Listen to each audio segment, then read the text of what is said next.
I met my husband at Temple University, where I was a student.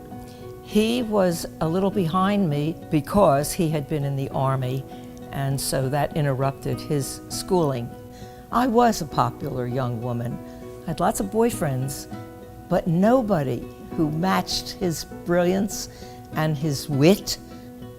There was something about him that was fascinating to me, even though he was poor, had no background, obviously no money.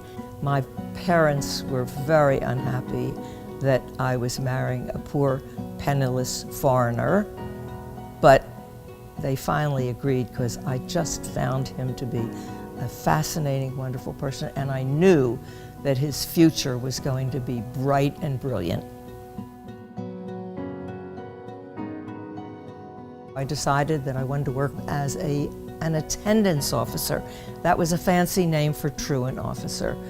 I had to go into houses in a very poor neighborhood and try to convince the parents that their children should stay in school. There was so much truancy back then.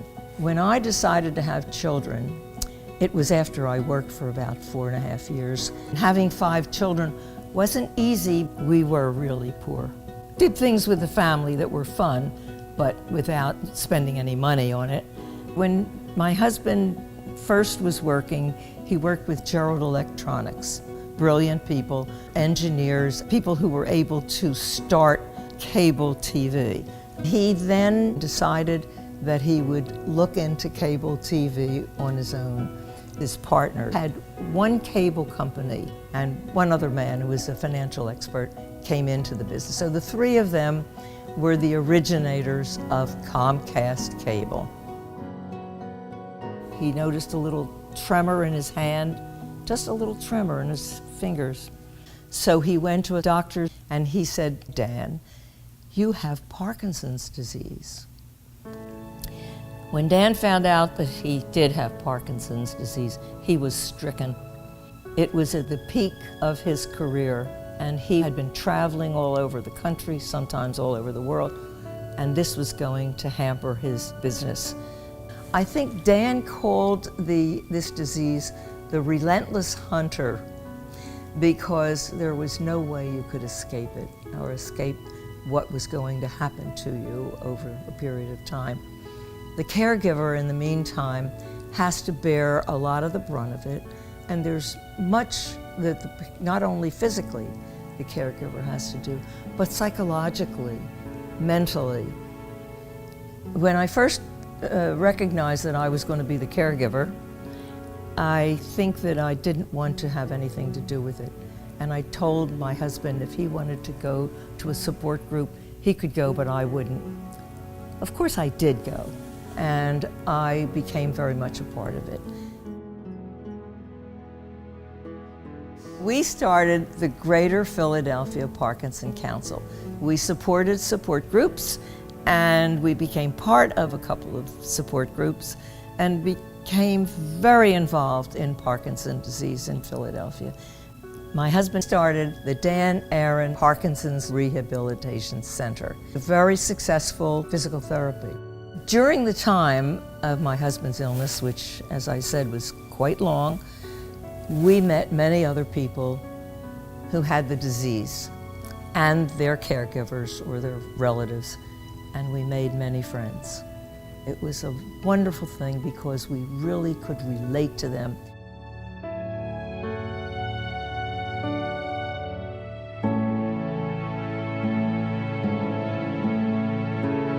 Neuro Challenge is doing what I thought should have been done many, many years ago, and they have come up to a fabulous height where they're helping these people who didn't have much help for many, many years. Neuro Challenge's support groups, their meetings, their symposiums, and coming up, this wonderful event at Robards is going to be amazing. I love Neuro Challenge. This organization is so special because it does deal with a portion of the community that most people overlook. They don't realize how many people are involved in the disease. Not only the patients, but their families. It is an amazing, wonderful gift that we have here that should be known and should be supported heavily forever. I give to many organizations. I especially want to help Neuro Challenge because I think that they're doing something very special locally. My interest basically is in my community. I like to give where I live. And I think that the Neuro Challenge Foundation has done such a fabulous job in expanding and in helping the patients. I feel very happy that I can give, and I hope it will inspire other people to give whatever they can. I don't expect them to match me. I'm very fortunate, but I do expect that anybody who has any interest in this disease or in this foundation will give as much as they can. Give from your heart. It is a fabulous organization.